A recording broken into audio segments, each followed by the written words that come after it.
Yakub Hazzard, and he's an attorney with Robbins, Kaplan, Miller, and Creasy, and he's going to discuss licensing and royalties. Who owns you? And he's going to educate us as far as what our rights are.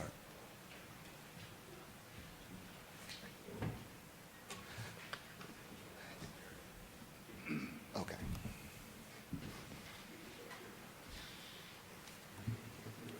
Good afternoon, everybody. We're just waiting for the PowerPoint here to get fired up.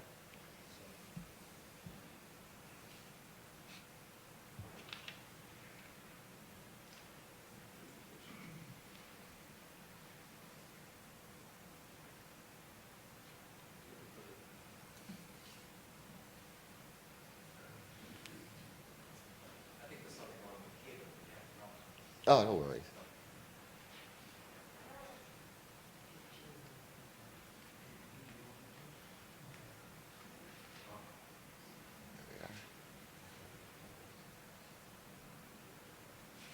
Great, thank you. Well, first, again, good afternoon, and I'd like to begin by saying it's really an honor to be here and to have an opportunity to address all of you. I've spent many Sunday mornings and afternoons watching you guys do great work on the field, and I'm a true fan, that's for sure. I'd also like to thank Dave and Robert for the opportunity and the chance to address all of you here today. So the title of our program here is Who Owns You? And what I want to talk about are the rights that each of you has and that your heirs may have with respect to ownership of your persona, your name, your likeness, your voice, your signature, etc. And the primary, Robert, the primary doctrine we're going to talk about today is a law called the right of publicity. And you hear a lot about the right of publicity when it relates to celebrities and the onslaught of the paparazzi in today's modern society. And that's what we're talking about here. So who am I? Let's start with that. I'm the co-chair of the Entertainment and Media Group at Robbins, Kaplan, Miller, and Ciresi. I've been practicing law since 1990, primarily in the entertainment field, which is why I get to come, although I wear a suit, I don't have to wear a tie because I'm an entertainment lawyer. And I've represented a number of clients over the years, including the estates of Ray Charles and Sammy Davis Jr., the rapper Snoop, the recording artist and actor Jamie Foxx, the rock band Weezer. I've also represented a number of athletes over the years, and kind of a funny story, when I was a young lawyer, we had a case for the basketball player Sam Perkins, who had just joined the Lakers at the time. And Sam had purchased a home or opened escrow on a home and decided to back out of it because he didn't like he learned that the neighborhood wasn't as good as he thought it was. And so he got sued. And so the agent retained our law firm to represent Sam, and we were having a problem, or at least the partner in the case. I was a young associate, and they couldn't reach Sam.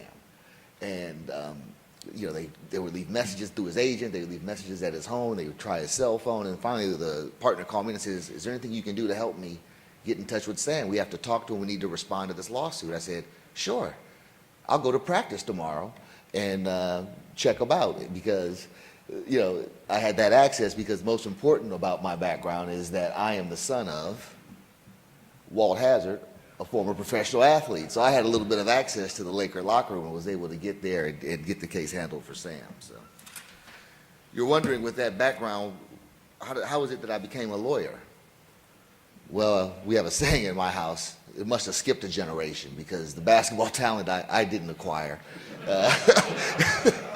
At least not well enough to make a living out of it. I gave it a stab in college for a little while, then blew out my knee, and then here I am. But like I said, it may have skipped a generation. So my oldest son's a freshman on the team at the University of Arizona, the Wildcats, not a bad program.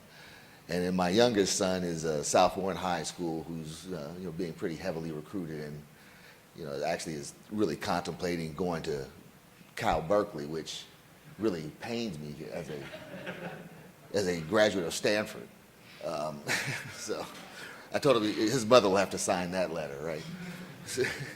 In any event, there are a number of different legal doctrines that protect what we call the publicity interests, right? And your publicity interests are your name, voice, your signature, your photograph, your likeness, and your persona. And we'll talk about that as we talk about some of the cases moving forward. And there are really four legal doctrines that come into play here. There are some states have enacted specific statutes for the right of publicity. California is an example. Most states have created what they call a common law publicity right. That's a little bit broader than the statutes typically are, and protect unauthorized use of more than just the mere name, voice, signature, etc. You know, then you have some other legal doctrines. I don't want to get too technical, but you've got trademark law. And the reason trademark law comes into play in this regard is because when you start talking about false endorsement, where someone is using your image or your name to falsely imply that you're endorsing a product or a good or a service, that implicates issues under trademark law. So there's a little bit of an overlap there. And then there's this kind of more amorphous idea of unfair competition law, which crosses over all of the other three in certain respects when it comes to these particular issues. But again, we're here today to talk primarily about the so-called right of publicity. The right of publicity, as indicated on this slide, is purely a function of state law and a creature of state law. It's something that was developed at the state level as opposed to the federal level, right? Trademark laws at a federal level, rights of publicity are at the state level.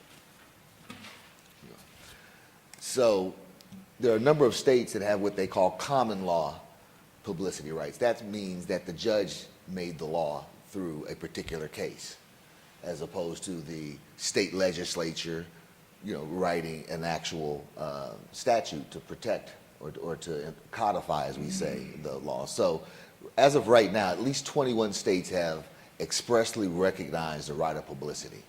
And those states are Alabama, Arizona, California, Connecticut, Florida, Georgia, Hawaii, Illinois, Kentucky, Michigan, Minnesota, Missouri, New Hampshire, New Jersey, Ohio, Pennsylvania, South Carolina, Texas, Utah, West Virginia, and Wisconsin. That means if you are a resident of one of these states, then you have publicity rights that have been created through the common law, that is judge-made publicity rights that you are entitled to enforce.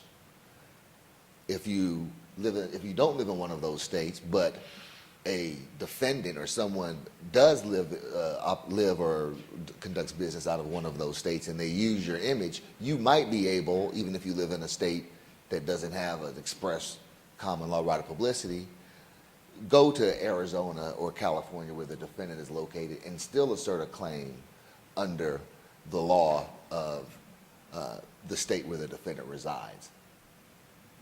Okay. Now, the common law right of publicity is a relatively broad law, and in order to establish a violation of your rights under this law, you need to prove the following elements. One, that the defendant used your identity, usually undisputed. Second, that the use was to the defendant's advantage or otherwise, and that's usually also not disputed. There's a reason that they're using it. It's because they want to take advantage of it. Lack of consent. They did it without your permission. And finally, resulting injury, which is usually also not very disputed in a lot of these cases. Now, in addition to the common law, let me back up. Now, the common law right of publicity, like I said, is relatively broad, and it's certainly much broader than the statutory rights of publicity that certain states have enacted. And it has been construed to protect the unauthorized use of your persona. Okay, well, what's a persona? Well, there's going to be a case that's going to have an example of it, but it's been construed so broadly that Vanna White from the Wheel of Fortune television show was able to successfully sue an advertising company for using a robot that was potentially her. And the way it came up was I think it was Sanyo did a commercial, and it was what the future would look like. And what they were doing was they showed what the Wheel of Fortune show would look like, 50 years from now. And instead of having Vanna White turning the letters, they had a robot, right, with a wig.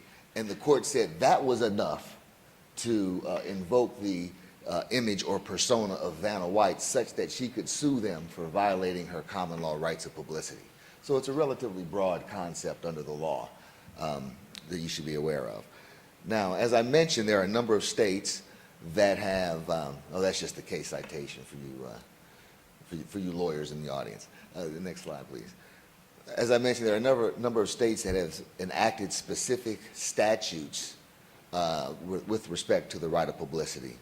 And those states are California, Florida, Indiana, Kentucky, Massachusetts, Nebraska, Nevada, New York, Ohio, Pennsylvania, Rhode Island, Tennessee, Texas, Utah, Virginia, Washington, and Wisconsin. Now, in states that have enacted a specific statute, that does not replace or displace the common law rights. Most of these states also recognize a common law right of publicity. And so what happens, and oftentimes when I represent celebrities who've had their publicity rights violated, I'll bring a claim both under the common law and under the statutory law of a particular state where the celebrity resides. Now, although you can bring two claims, you don't get to get two recoveries. However, you have alternative theories, and there are some advantages and disadvantages to bringing a claim under one of the specific statutes that one of the states has enacted.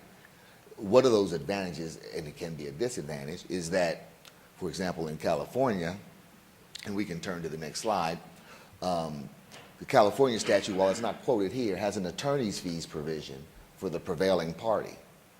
So if you've got a close case, right, where it's not so clear that you're going to win because maybe the defendant has a valid defense, then what I counsel clients to do is to assert a claim under the common law, but not under the statute, to avoid the risk of being hit with attorney's fees in the event that a judge or a jury disagrees that the defendant's conduct was unlawful. Now, the statutory right of publicity, and this is an example from California, which is where I practice, is a little bit narrower. It's narrow in a couple of respects. One, it covers a person who knowingly uses another's name or likeness. So there is an element of knowledge that you have to prove on behalf of the defendant that you don't have to prove if you recall the slide on the common law. You have to prove under a common law claim. The other thing is that it lists the things that the defendant can't do, and they can't use your name, your voice, your signature, your photograph, or your likeness on or in products or for advertising those products. So in the case I described involving Vanna White and the Wheel of Fortune, she would not be able to establish a claim under the California statute because her actual name, her actual voice, her actual signature, her actual photograph, and her actual likeness were not used. It was a robot that invoked her persona, but it was not one of those 5 specific things. Now, certain states have also recognized rights of publicity for deceased people. And without getting too technical in the law, as a general rule, claims that implicate privacy rights, defamation, false light, those kind of things, those are usually considered by the law to be personal to the individual. And those personal type of privacy claims die when the individual dies, right? But the right of publicity, while it started initially in some places as stemming from the so-called right of privacy, many of the states and the courts have recognized that it's really nowadays more of a property right. It's more akin to a trademark, right, than it is to a defamation claim. And as a result, in those states where the right of publicity is viewed as a property right, the legislature, in most cases, and sometimes the judges have ruled that those property rights, i.e. publicity rights, do survive after death and do descend to the heirs of the individual whose publicity rights are being used without permission. The key is you have to live in one of these states in order for that to qualify at the time that you die. Okay, so if the individual resides in one of the states that are on the board at the time that they die, then their heirs have a right of publicity. That's become very clear now. For how long after they die? it varies from state to state. For example, in California, I believe it's 70 years. In New York, it's 50. Oh, excuse me, not New York. In I believe it is Indiana, it's 50. And this has been a hot topic recently, and the main cases that have dealt with this issue involve the estate of Marilyn Monroe. And if you saw, I used her as the image in one of the opening slides. Marilyn Monroe, her publicity rights are controlled by a company out of Indiana. She was bi-coastal during most of her life, right? She split her time between New York and California. And when she died, in order to avoid California estate taxes, right, they probated her estate in New York, taking the position that she was a resident of New York at the time that she died. Fast forward now to just a couple years ago, there was a lawsuit brought by this company that controls her publicity rights in California against some photographers who were exploiting images of her without this company's permission. And the photographers actually fought back, and they said, well, wait a minute. We don't think that there's a right of post-mortem, as they call it, right of publicity for Marilyn Monroe, because she was a resident of New York when she died. In New York, if you on the previous slide, you saw it was not one of the states listed up there. The Indiana company argued, no, either Indiana law should apply because that's where we're located, or California law should apply because we all know that Marilyn Monroe spent a lot of time in California. She lived in a bungalow at the Beverly Hills Hotel. In fact, I think that's where she was found dead. Well, the court said to the Indiana company, said, you don't get to pick and choose where she died depending on whether you're trying to avoid estate taxes, as you did back when she died and chose New York, or now when you're trying to enforce a publicity right, as you're doing right now. And so the court found that she was stopped from claiming that she was a California resident at the time that she died, and therefore, because she was instead a resident of New York, and therefore there's no post-mortem right of publicity, you're out of court. So, something to keep in mind. Now, what do you get for a violation of your publicity rights? Well, the first thing that you get are your actual damages, right? And you say, well, maybe I wasn't really damaged. I mean, it's not like I had to take my car into the shop to get it repaired or anything like that. Well, the actual damages that we're talking about are what the defendant would have had to pay you for the right to use your likeness or your name or your voice or your signature. And that's usually valued in terms of what they call a reasonable license fee, right? What a willing buyer and a willing seller would agree in the open market, that right is worth. The second thing you're entitled to are the profits or the unjust enrichment to the defendant attributable to the unauthorized use of your name, likeness, image, etc. It's a very powerful remedy that you're entitled to seek there, because most of the cases and most of the statutes don't require you to prove what portion of the profits the defendant made from the use is attributable to the violation of your publicity rights. So, for example, if they use your photo without permission on a product that they sell, then all the defendant, or excuse me, all you have to do as the plaintiff is say, okay, my photo was on the product. You sold 100 of those products for $50 each. 50 times 100, that's my damages, or those are the profits that you've earned unlawfully. And then it's the defendant's burden to say, well, wait a minute, not all of the profits are attributable to the fact that it was your image on there. There are some other things that went into the motivating people to buy this particular poster. And then they'll try to, chisel it down. They'll say, and it also cost us all this money to make the posters and to ship them and to market and advertise them. But that's, when I'm representing a defendant in that position, that's not a very fun place to be. The next thing that you're entitled to get are attorney's fees and costs, as I mentioned earlier, but that's usually when you bring a claim under one of the state statutes. If it's a common law claim, you're not entitled to your attorney's fees. You may be entitled to your court costs, but that's, the $100 filing fee that you have to give the court when you submit your complaint. It's nothing really significant. But like I said, you have to be careful with this issue, because if you've got, like I said, a close case, then you want to avoid doing anything that might make either side entitled to attorney's fees. In fact, Kim Kardashian learned that lesson the hard way not too long ago. She filed a lawsuit against someone who, against an advertiser, because they used someone in the ad that she claimed looked like her. It was a Kim Kardashian lookalike, right? They had asked Kim to do the commercial she had passed, so they went out and got some other singer, it happened to be a Latin woman, who I didn't think looked much like Kim Kardashian, but I guess Kim did. And so Kim filed a lawsuit, and she made the mistake of not only suing under common law, but she sued under the statute.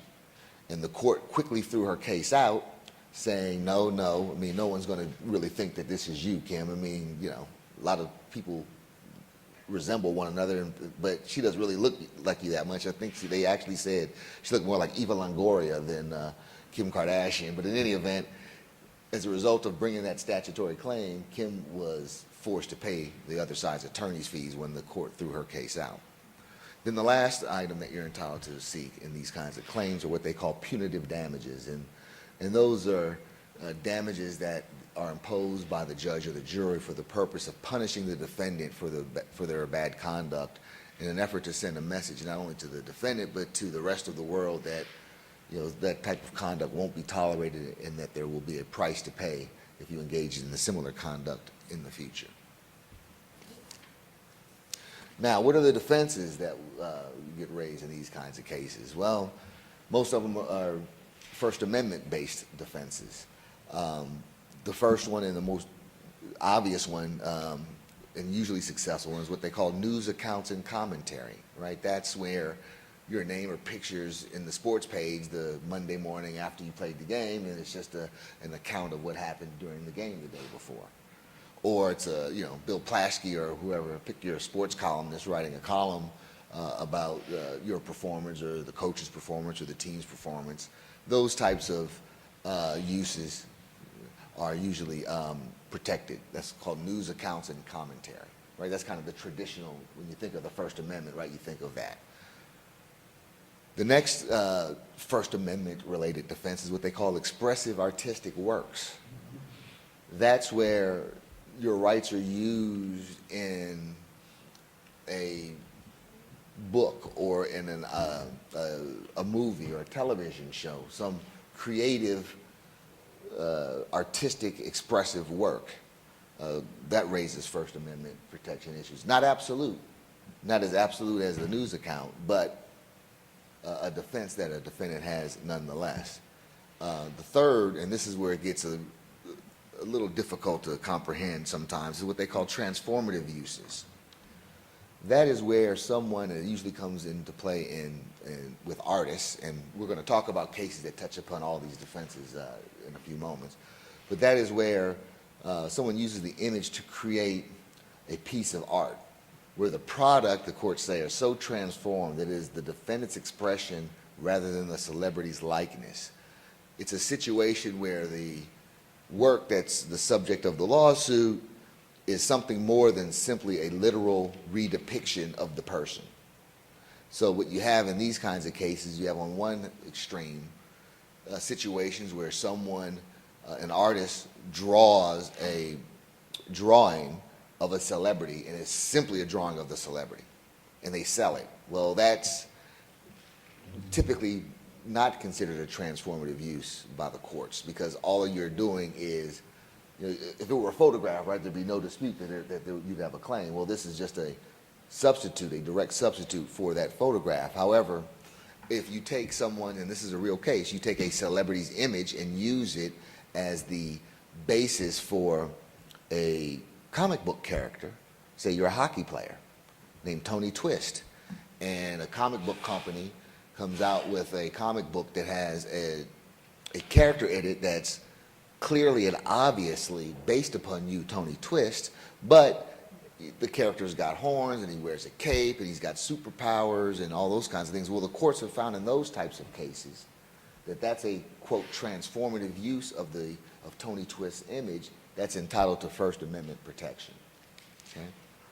Then I put up here life stories because there's a misnomer, and I deal with this with my clients all the time, that you have an exclusive right to your life story, right? I've got life story rights. Well, it's really a misnomer. There's really no such thing as exclusive life story rights, which is why you see oftentimes unauthorized biographies, right? And there's no lawsuit brought by the person who's the subject of the biography. You just kind of have to bear down and deal with it. So now that I've kind of laid the framework of an overview of the law, let's talk about a few cases that have been brought that involve athletes, and hopefully each of these cases will remind you of one of the things that I've just discussed up to this point. So the first is a case called Matzenbacher versus R.J. Reynolds Tobacco. And in this case, what you had was Lothar Matzenbacher was a race car driver, and he had customized his car, all of his cars, his fleet of cars that he raced in, to a point where they really became associated with him, right? If you saw that car, you knew it was a Matzenbacher car, right? He had special stylized things, and it was clearly identifiable with him, and it clearly distinguished him and his car from the other drivers. And so Winston Cigarettes, without any permission, took a photo of Matzenbacher driving the car, changed the number of the car from number 11 to number 71, that's why it's got a big circle there, and then put on the tail the Winston logo. Well, Matzenbacher wasn't happy and brought a lawsuit against Winston, and Winston defended the case saying, well, what are you talking about? You're not even recognizable in this photograph. It's a car. It's not you, the individual. It's the car that you drive. So we have no liability. We're not using your publicity rights. Well, the court disagreed with Winston and found, under the common law right of publicity, right, that the use of the photo of the car in the TV commercial did invoke Matzenbacher's persona, because that people would immediately think that that's Matzenbacher driving the car in the helmet. And therefore, Matzenbacher did have a claim against Winston, and it was going to be up to the jury to decide whether or not this conduct by Winston violated Matzenbacher's rights under the right of publicity laws.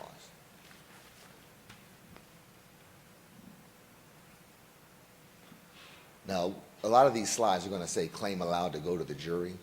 And what that means is that the defendant was unsuccessful in convincing the judge to throw the case out at one stage or another, and that the court had decided that whatever the defense or the argument that the defendant was making was entitled to be decided by the jury, because there were disputed facts or disputed issues that the judge couldn't decide as a matter of law. That doesn't mean necessarily that Matzenbacher went to trial and the jury found in his favor. It just meant that he was entitled to take his case before a jury. And when you get to that point, I can tell you, as someone who's been doing this for 20 plus years, the defendant often settles. Is that what happened in that case? Yes. That's what's going to happen in almost every one of these cases that you're going to see. And typically the settlements are going to be confidential. Right. They'll be confidential. So all that will happen is that the case will be dismissed. Maybe there'll be a statement released by the party saying the case has been amicably resolved, but you'll never know how much money Winston paid Matzenbacher. That's typically how a lot of these cases are settled, especially almost all these cases involve well-known celebrity type people, and as a result, almost every settlement that gets reached in these kinds of cases contain confidentiality provisions. So we talked about news accounts and commentary. Well, here's the case, Montana versus San Jose Mercury News. Now, I can tell you as a lawyer, as soon as I see that it's the San Jose Mercury News on that side of the V, I know it's going to be a tough case for Montana, right? Because that's a media defendant, and media defendants, particularly newspapers, are viewed by the courts as being the classic First Amendment candidate. So what happened in this case? The newspaper had run a story about the 49ers, which included, photos of Joe Montana.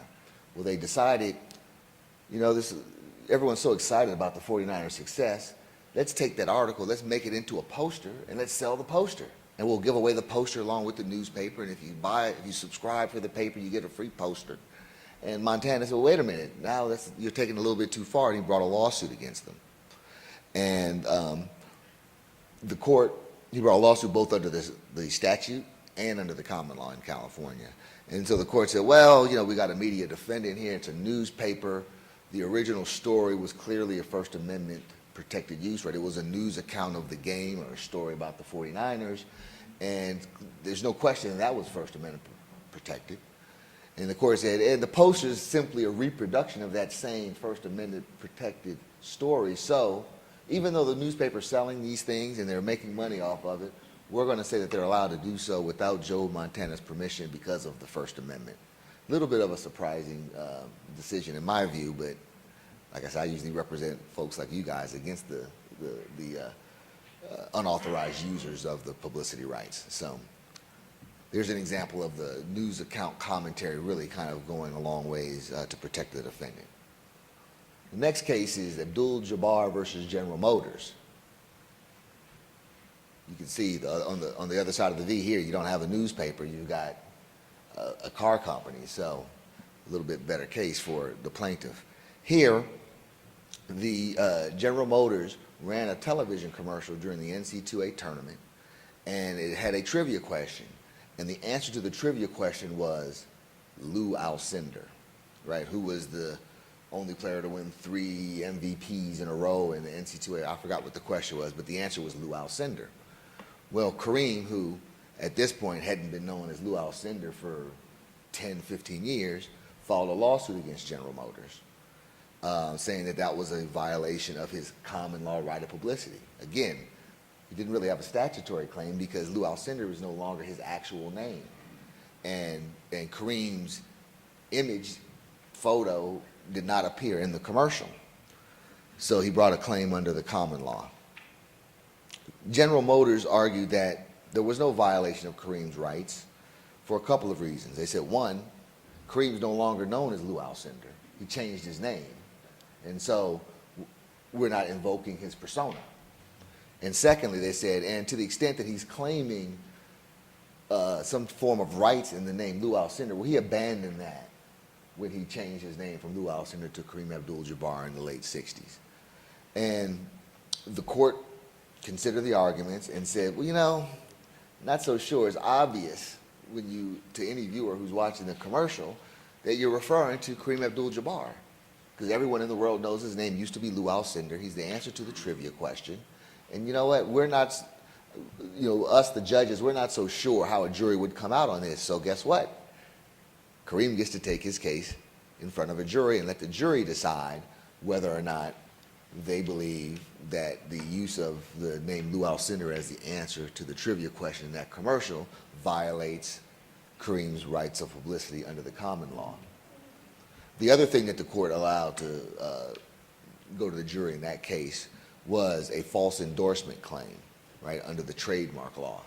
Because Kareem said, not only did you use my publicity rights without permission, the way that you're doing this falsely suggests to the viewers that I am a sponsor or have otherwise been paid to endorse General Motors products, and that's not the case. I charge good money for my endorsement rights when I endorse a product or a service, and this is trading freely off my name and endorsement. So case was allowed to go to the jury.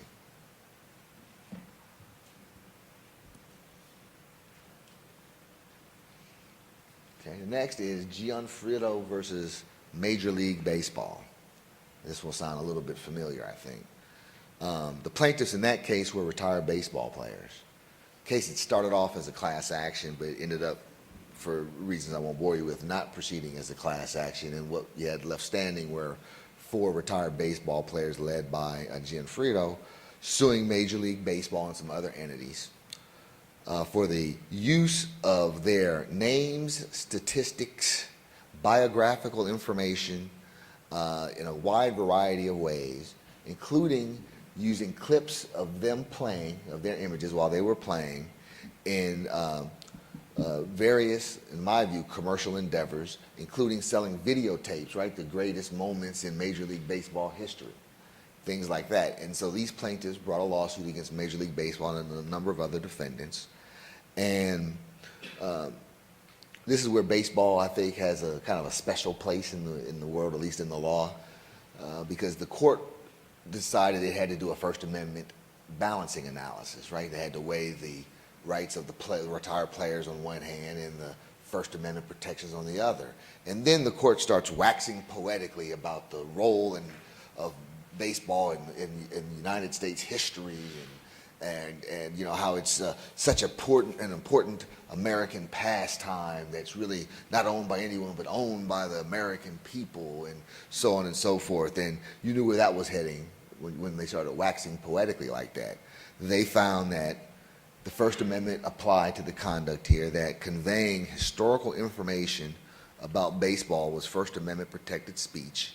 And then it also, and I think in my opinion a bit of a stretch, again I'm biased because of where I usually am in these cases, found that all of the conduct at issue was non-commercial speech, right?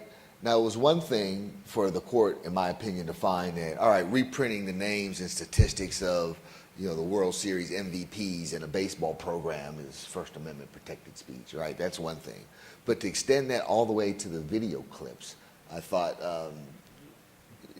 kind of began to cross the line a little bit.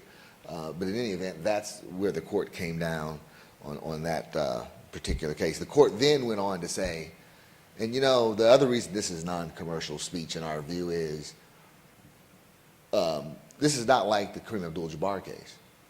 They explicitly talk about that. And they said, this is not the Kareem Abdul-Jabbar case because that's clear commercial speech because that's a commercial, a television commercial for a product. Here, this is not a television commercial or a commercial or an advertisement for anything else.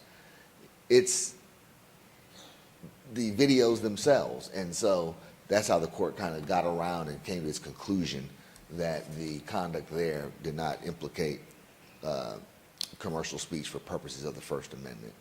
So, the transformative test. Now here we go. This is a case that Tiger Woods brought not too long ago. It involved this particular painting, which is a painting entitled The Masters of Augusta.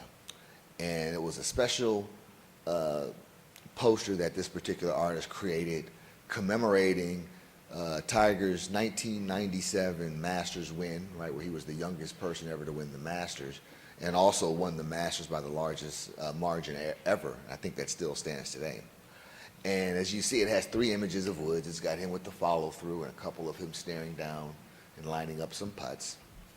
And Tiger filed a lawsuit against the artist, and the artist responded by arguing transformative use under the First Amendment, right? Remember I described transformative use as using, it's like someone takes my face and uses it kind of as the template for a cartoon character or something like that. Well, that was the argument here. And again, a little bit surprising to me, the court agreed with the artist and said, yeah, you're right, it is a transformative use. And the court noted, well, yeah, there are these 3 images of Tiger, but if you look in the background, and it's hard to see, there are a bunch of images of other former or past Masters champions as well. And because of that, this is really kind of an original piece of art. It's not just a literal reproduction of Tiger's image. Therefore, I'm going to give the defendant a pass here and find that this is protected under the transformative use test prong of the First Amendment. Now here's another one. NC2A football, video games, EA Sports.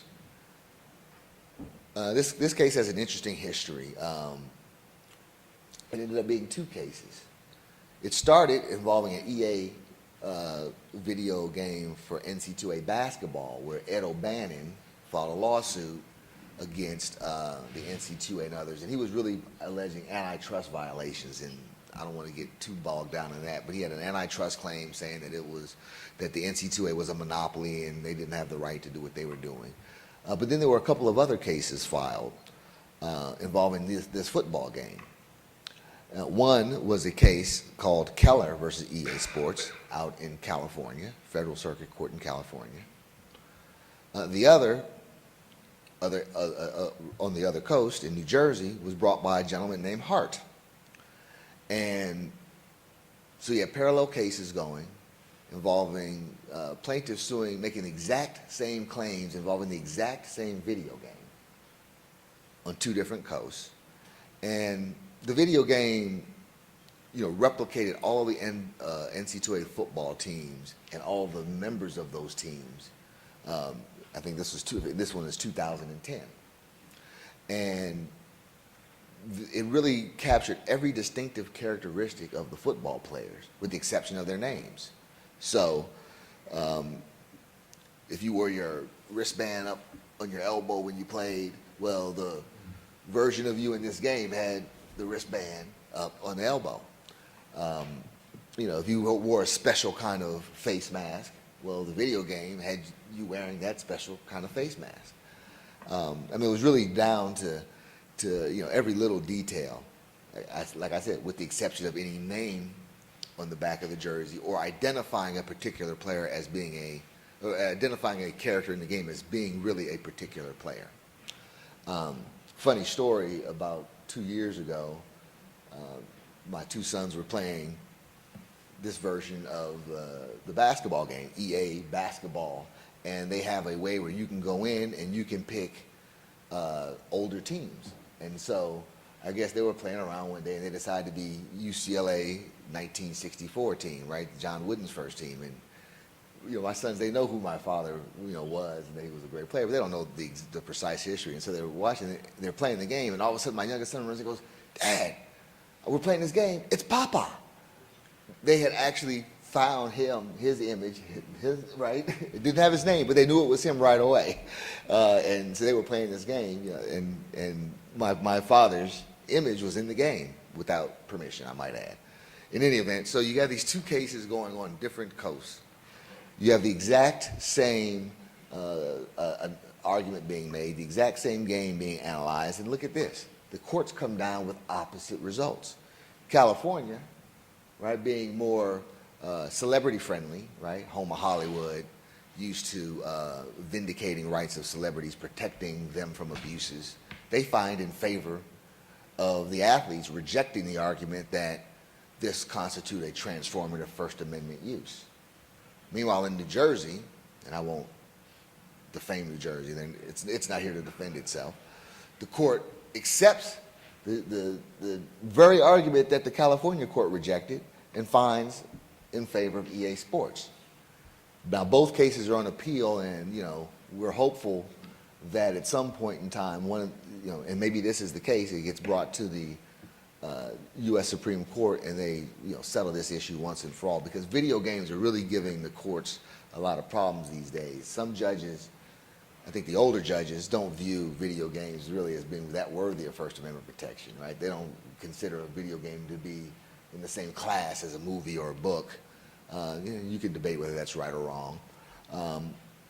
Whereas other courts think that, video games are the new books, right? And so they're as entitled to as much First Amendment protection as other traditional media. So it'll be interesting to see how this case plays out. But I wanted to come here and just give you a little bit of a run through and kind of a summary of what your rights are, what the right of publicity law is all about, what the different defenses are that are raised, how those defenses play out in real life cases, and how sometimes you can have different results involving the exact same facts.